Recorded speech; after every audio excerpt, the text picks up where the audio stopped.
Take a breath, sit down. Let's eat together.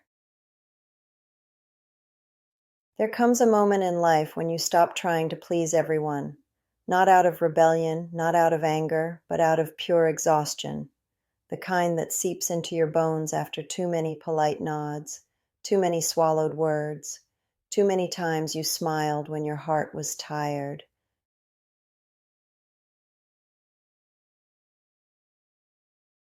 You look in the mirror and whisper, I can't keep bending just to make everyone else comfortable.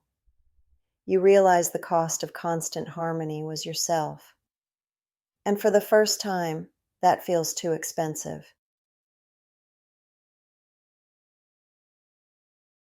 You've spent years softening your edges, trimming your truth into something presentable. You've made yourself smaller just to fit the shape of other people's comfort.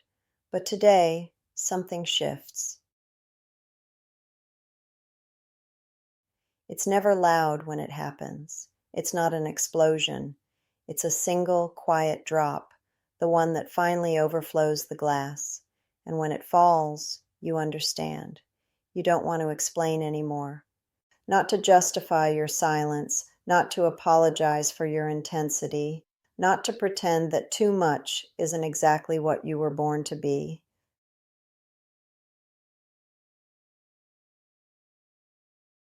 Freedom rarely arrives with fanfare.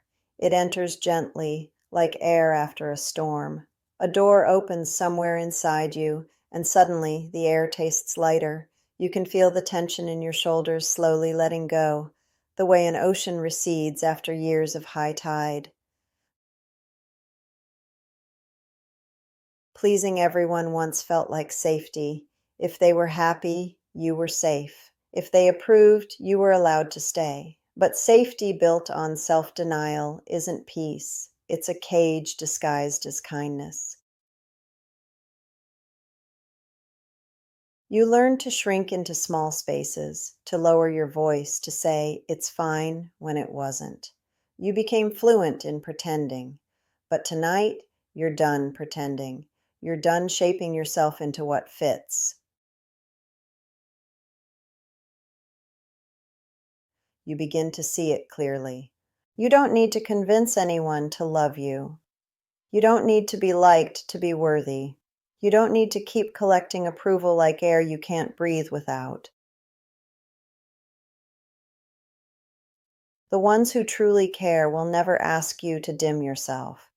They'll stay even when you're unpolished, even when your truth is inconvenient. They'll stay because they feel peace in your honesty. When you stop chasing approval, you make space for peace. At first, peace feels strange. It's too quiet. It doesn't clap or reassure you. It doesn't pat you on the back. But it's real. And real is what you were always searching for.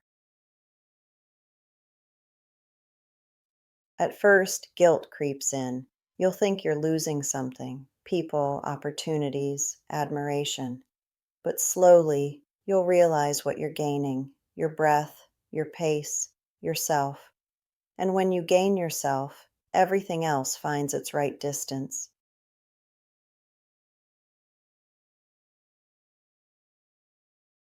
There's a calm that comes after surrender, a stillness you've spent your whole life avoiding. You stop running, you stop editing, you stop adjusting every sentence to sound easier. You simply exist, and that existence is enough.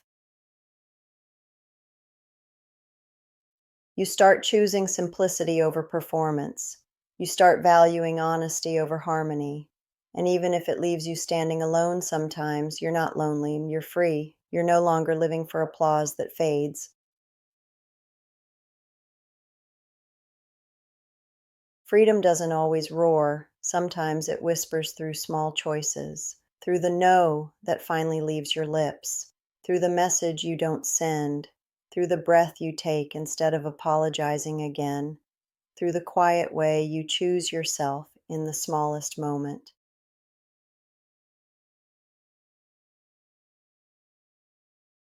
You don't need to be loved by everyone. You just need to be at peace with yourself. And peace, real peace, doesn't come from being agreeable. It comes from being honest, from waking up in the morning and feeling like you belong in your own skin.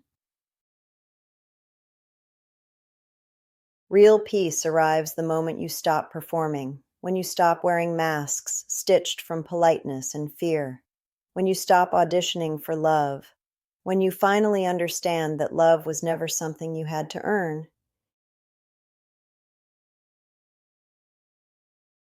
It takes more strength to be real than to be perfect.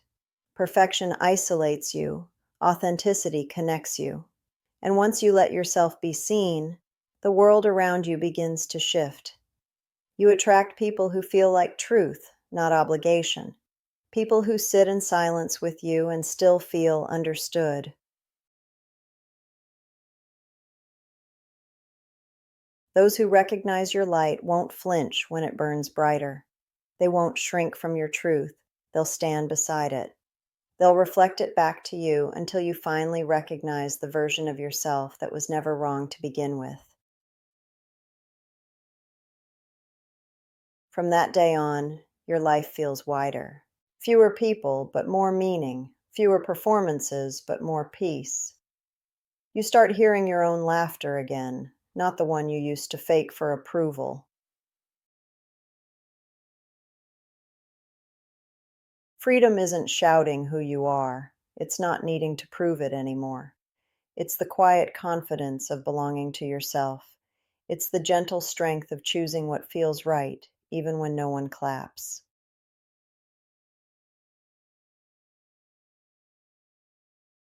Have another bite. Let the silence rest between words. You don't have to fill it. It already says everything. And sometimes the silence speaks louder than all the words you used to use to please.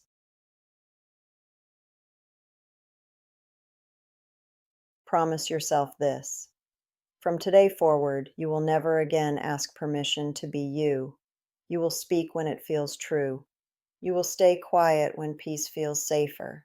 You will live in alignment with what's real.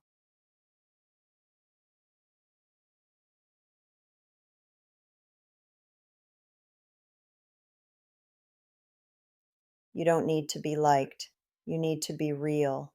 And if someone stays, it's because they saw you, not the version you built, but the one you hid. And if they leave, it only means your truth was louder than their comfort.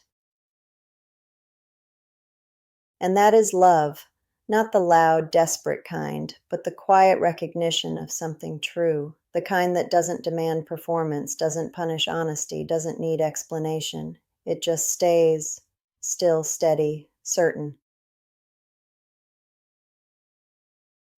Finish eating. Don't rush the quiet. Let the world fade until it's only breath and heartbeat. Let this stillness be the proof that you are enough.